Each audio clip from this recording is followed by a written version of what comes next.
ஒரே ஒரு தேவியின் வருகையால் ஒரு கிராமம் உயிர் கொண்டு எழுந்தது.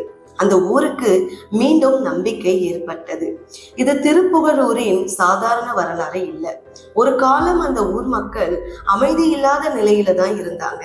ஒரு சக்தியின் வருகைக்காக காத்திருந்தது.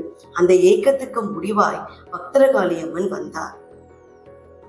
முன்னொரு காலத்தில் திருப்புகலூர் என்னும் பசுமை நிறைந்த கிராமத்தில் பூமாதேவி என்ற அம்மன் வீற்றிருந்தார். அந்த கிராமம் அமைதிக்கென பெயர் பெற்றது. ஆனாலும் ஓராண்டுகளாகவே ஒரு தீய சக்தி கொண்ட கிராம தலைவன் மக்களிடம் கொடுமைகள் செய்து வந்தான்.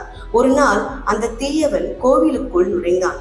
அம்மனின் சக்தியை மந்திரத்தால் அடக்கி அவளை அப்படியே அசைய முடியாத மாதிரி மௌனமாக்கி விட்டான். அதுக்கப்புறம் மக்கள் பயந்து யாரும் கோவிலுக்கு போகவே இல்லை. பூஜைகள் நின்று போச்சு. ஊர்ல ஒரு அமைதி இல்லாத சூழ்நிலை ஏற்பட்டுச்சு. இந்த நிலைமையில இருந்து யாராவது நம்மை காப்பாற்ற வருவாங்களான்னு மக்கள் ஏங்கினர். அதே நேரத்தில் தூரத்தில் இருந்த சத்தியமங்கலம் அடிவார காட்டில் இருந்து அருள்மிகு உக்கிரகாளி அம்மன் ஒரு உக்கிர ரூபத்துடன் இக்கிராமத்தை அடைந்தாள். இந்த பயத்துக்கும் அந்த அரக்கனோட அகந்தைக்கும் ஒரு சக்தி எழுந்து வரது போல அந்த கிராமம் உணர ஆரம்பிச்சது. அவள் நேரா பூமாதேவியின் ஆலயத்துக்குள் வந்தவுடன் இங்கு ஒரு இரவு தங்க வேண்டிய நிலை வந்திருக்கு, இடம் கிடைக்குமான்னு கேட்கறதுக்குள்ளேயே அவளுடைய மனசு ஒரு விசித்திரமான அனுபவத்தை உணர ஆரம்பிச்சது. அம்மனை யாரோ மந்திரத்தால் கட்டி வச்சிருக்காங்கன்னு உணர்ந்த உடனே அவளுக்குள் கோபம் எழுந்தது.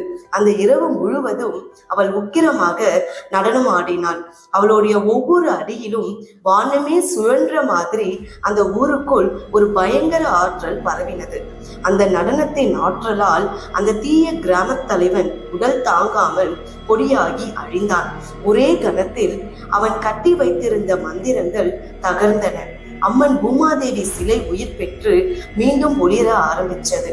அவள் காளியிடம் பக்தர்கள் நிம்மதியாய் பூஜை செய்ய நீயே இங்கு வீற்றிருக்க வேண்டும் என்று கூறினாள்.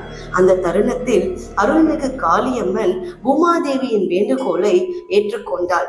அதற்கு பிறகு அவள் திருப்புகலூர் கோவிலில் பத்திரகாளியம்மனாக வீற்றிருந்தாள். அந்த நாள் முதல் அந்த ஊருக்கும் அந்த ஆலயத்துக்கும் ஒரு தாயின் கருணை நிரம்பி வழிந்தது. அங்கு வந்த எல்லா பக்தர்களுக்கும் அம்மன் நம்பிக்கையையும் பாதுகாப்பையும் தர ஆரம்பித்தார்.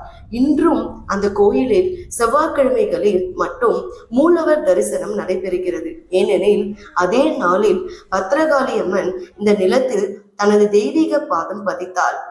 அதிலிருந்தே இந்த ஊர் அவளின் கருணைக்குள் நிழலாய் வாழ ஆரம்பித்தது. ஒரு நம்பிக்கையோட அம்மனை நோக்கினா போதும், அவள் அருள் நம்ம கூடவே பயணிக்க ஆரம்பித்துவிடும். அந்த அருளோட இருக்கும்போது எதற்கும் பயப்பட வேண்டிய அவசியமே இல்லை.